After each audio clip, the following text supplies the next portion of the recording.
В черте башенного ансамбля Пуй различное количество башенных сооружений, и многие из них очень оригинальные. Как раз у одной из таких построек мы сейчас стоим. Мы видим здесь сдвоенность башен. Да, конечно, очевидно, что эта башня была пристроена к более северной. И видим такое вот соединение двух башен и такую оригинальную архитектурную постройку, где симметрично расположены два входных проема на первый этаж и два входных проема на второй этаж. И они создают определенную симметрию, что очень мало характерно для других башенных аулов Горной Ингушетии. Но помимо того, фасад вот этой башни, он содержит очень интересную информацию о различных украшениях, о различной орнаментике. И как раз такой орнамент мы можем наблюдать в арочном камне. Вот, с западной стороны на этом выступающем этом камне мы видим трезубец. Это очень оригинальное изображение таких подобных орнаментов, подобных символов крайне редко можно встретить не только у нас в Горной Ингушетии, но и в горах Северного Кавказа. И смысловое назначение, семантика вот подобных изображений, символов, она до сих пор не раскрыта. И многие исследователи считают, что наличие подобных символов на башенных комплексах — это попытка отобразить все-таки определенную историческую информацию. В общем, и попытка использовать первые буквы. То есть здесь ученые считают, что, скорее всего, с явлениями подобного характера, да, как мы видим здесь, наличие вот этих символов, петроглифов, мы сталкиваемся с попыткой средневековых людей изобрести собственную графическую письменность, собственную графику. В общем, но есть и другое предположение, что подобные символы служили в целях защиты обитателей башен от злых духов и так далее, и так далее. И как мы видим, практически всегда подобные символы находятся в входных проемах, около дверных проемов, что мы и наблюдаем здесь на примере вот этой башни, на примере этого фасада. Но помимо того, эта стена содержит также очень интересный фрагмент кладки, который можно видеть в западной ее части. Это использование в кладке стены куска каменного жнива. Мы видим, что он использован в углу, в перевязи.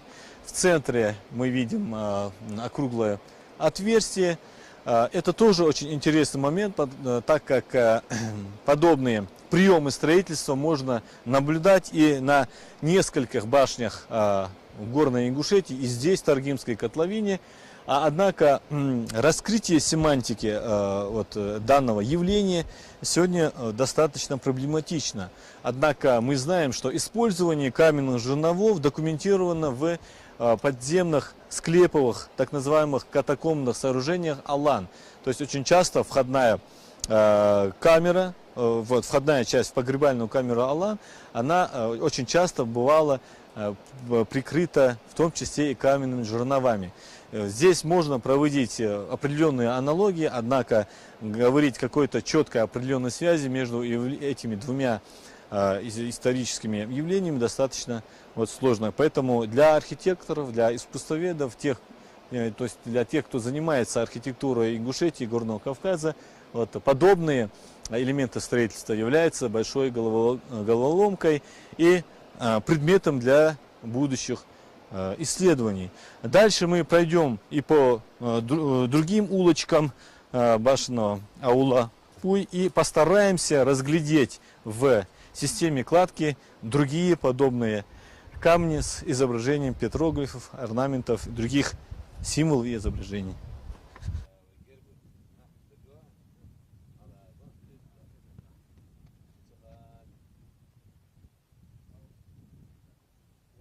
это вот жилая башня, да?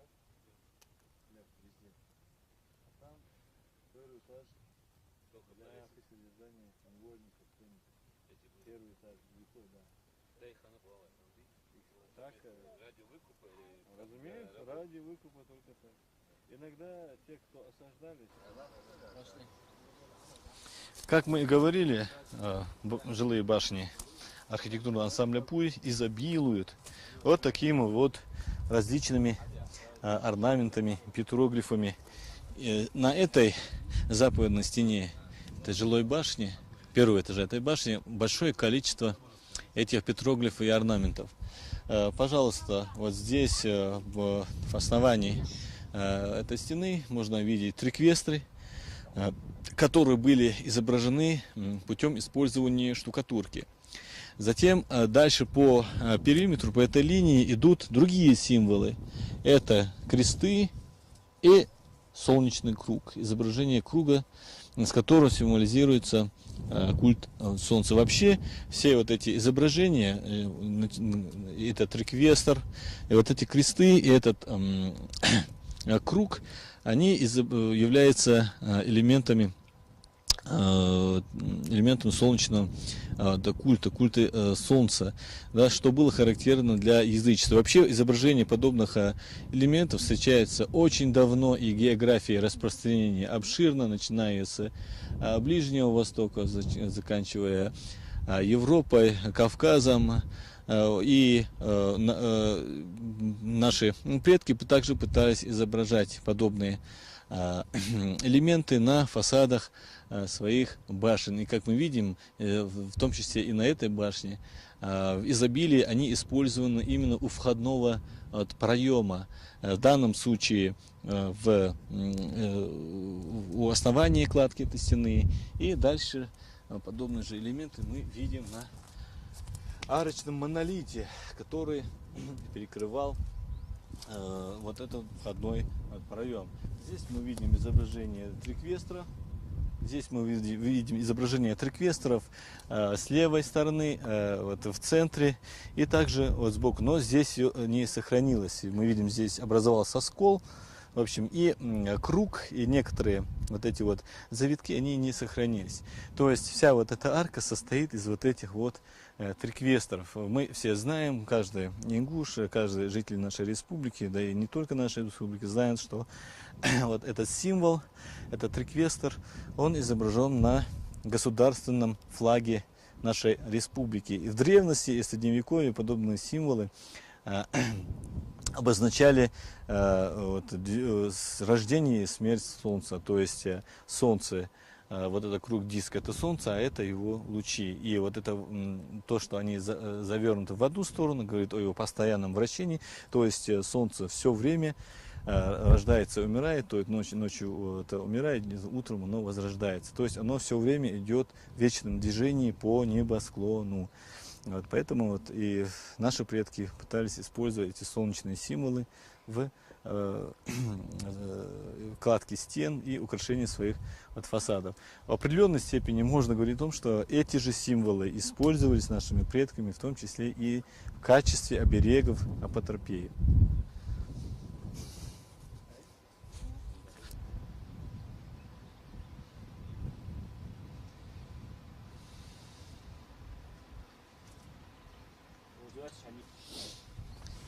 Мы сейчас находимся у еще одной, уже третьей по счету башни, на одной из фасадов которой мы смогли обнаружить подобный каменный блок с различными петроглифами, орнаментами.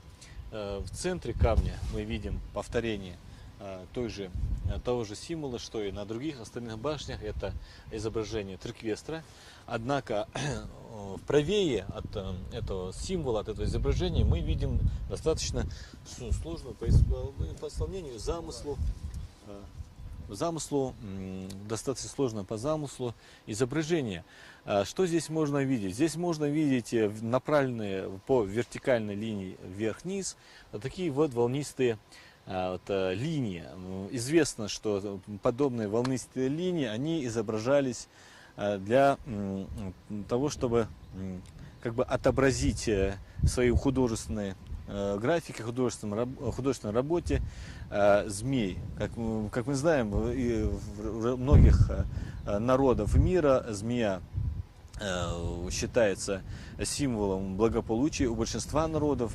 Мы знаем, что у древних греков, у римлян змея была хранительницей могил. У других народов это хранительница домашнего благополучия. Вот. И у ингушей с змеей было связано различные суеверия, различные какие-то свои представления. Вот, например, за убийство змеи считалось, что прощается 40 грехов. Однако, по поверьям ингушей, кожа змеи считалась целебной. Она использовалась для наружного лечения от каких-то эпидемий и болезней. Затем, если змея заползала в дом, это считалось такой доброй приметой, ее нельзя было убивать, ее нужно было выносить просто из дома, но ни в коем случае не убивать. Подобные представления в религиозно-духовных представлениях народов были в Закавказье, не только на Северном Кавказе. В общем, однако у некоторых народов змея напрямую связывалась с символом плодородия, символом дождя, символом воды. Ведь мы знаем, что после проливных дождей змей всегда уползает на луга, и это по представлениям древних средневековых людей была какая-то прямая взаимосвязь между змеей и вызыванием дождя. То есть считалось, что змея может вызывать дождь. Помимо того, змея считалась апотропеем, оберегом от злых духов. То есть, если люди боятся змеи, значит и злые духи также боятся этих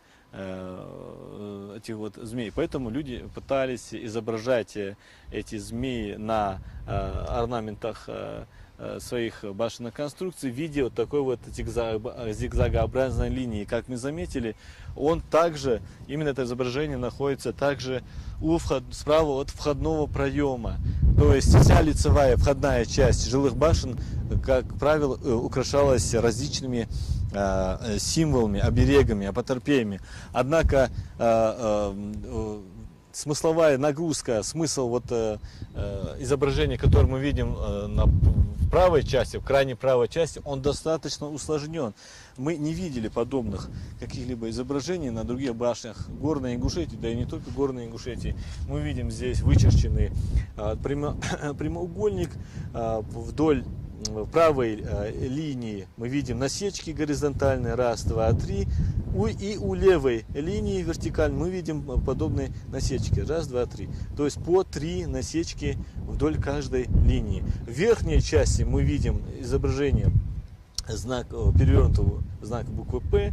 В общем, и такие 2 насечки. Что это означало? Какова символика? Какой смысл хотели вложить в этот рисунок наши предки? Это очень тяжело и очень сложно объяснить. И это также непочатый край для тех, кто занимается искусствоведением, искусствознанием.